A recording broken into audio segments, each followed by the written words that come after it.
All right, if you stepped outside, you know it's a hot and sunny day here in central Arkansas, and with temperatures rising, we are set to bring you team coverage, and we're going to start with that forecast. Hello, thank you for joining us tonight at 6. I am Hoyt. And I'm Jurnee Taylor. We're joined, of course, by meteorologist Nathan Scott, who has issued a weather impact alert for today.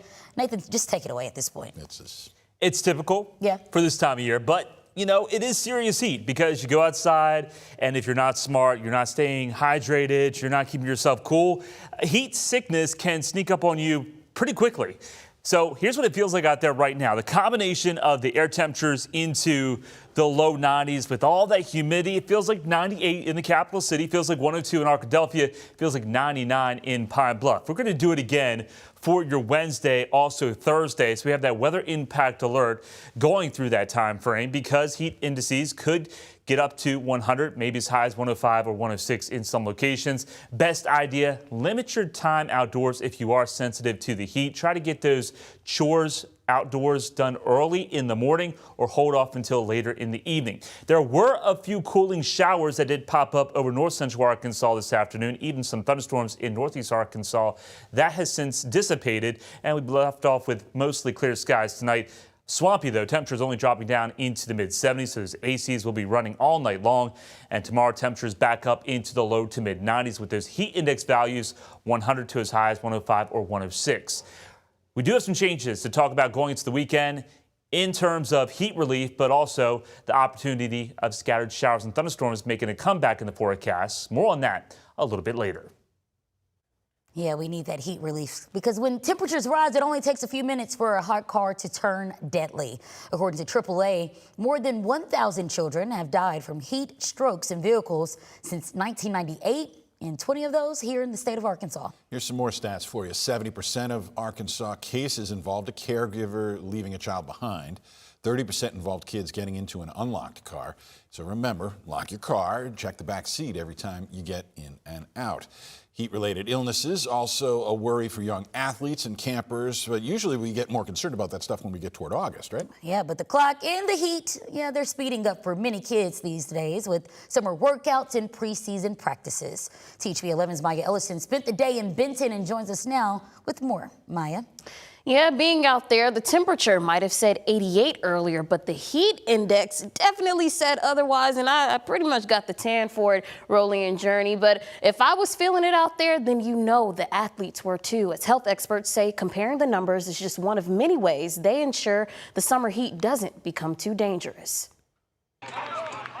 Young athletes suit up for summer conditioning, sharpening their skills and preparing for the long season ahead. But as the temperatures climb, some coaches say it can be easy to overlook the warning signs of heat-related illness. Hydration is key. Your body needs the fluids, especially in warm conditions where your body is sweating. The CDC says heat-related illnesses happen when the body can no longer cool itself properly, leading to heat exhaustion and even worse, to life-threatening heat stroke. TJ White, head athletic trainer for the Benton School District, says that's why he constantly monitors conditions, especially during peak summer heat. I set up some Gatorade in the locker room for the boys. I've also got a cold station over here where if we get a kid that does overheat, we've got a cold tub with ice ready to go. I kind of hang around this area so that if they need some help, being the host school, if they need some help, I'm here to help them. And in his hand is a device designed to do just that. I have this device called a Kestrel device. So the fan gauges the wind, this little piece gauges the humidity, and this gauges the ambient temperature. And so it reads, it takes all those into consideration, and then it gives me a number. The Environmental Protection Agency says about 9,000 high school athletes are treated for heat-related illnesses every year, leading health experts to point to prevention on and even off the field. We've got stuff posted in our locker room about hydration, how much to drink based off body weights, checking our urine just to make sure we're hydrated properly. That's Brad Harris, head football coach at Benton High School, who says education is just as important as preparation. Hydration starts, 2 days out, and that's what we like during the football season. We start talking to our guys on Wednesdays about tapering down as far as physical activity, hydrating up, nutrition right, things like that. White says the most important lesson extends beyond the field. Heat stroke is preventable. They just need to hydrate and monitor themselves. In Benton, Maya Ellison, THV11 News. All right, Maya, thank you. Now, the heat's uncomfortable enough. Now you couple that with itchy skin conditions. So if you plan on spending a lot of time in the sun, doctors say you need to look out for heat rashes, acne, dry skin, and inflammation of hair follicles.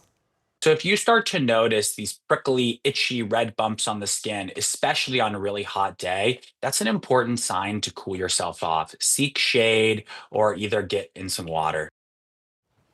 Another more obvious skin concern is sunburn, so to avoid one, use a sunscreen that has an SPF of 30 or higher and wear protective clothing. Of course, that protective clothing can also protect you against tick bites, which, according to the CDC, are at the highest number of emergency room visits since 2017. Yeah, they can carry many diseases like Lyme disease or alpha-gal syndrome, which can trigger a red meat allergy. Screwworm flies may also indirectly affect your ability to eat red meat by making it more expensive. 3 cases have been confirmed in Texas cattle this week. For now, experts say the parasites are unlikely to cause beef prices to rise right away. But if it turns into a full-blown outbreak, yeah, that could change. Screwworm larvae dig deep into the tissue of animals and can cause severe wounds. And experts are not worried too much right now, but they do note the flies have been extradited from the U.S. for years. No need to panic. We have had a plan in place, and we've had that plan, and we know it works. Meat is safe. We do not have a food safety issue. Beef prices are already at record highs right now because of smaller herds brought on partially by drought conditions in parts of the country. Well, tonight we're also continuing to follow the latest on data centers here in Arkansas with city leaders in 2 of the state's largest cities talking about ways to regulate them.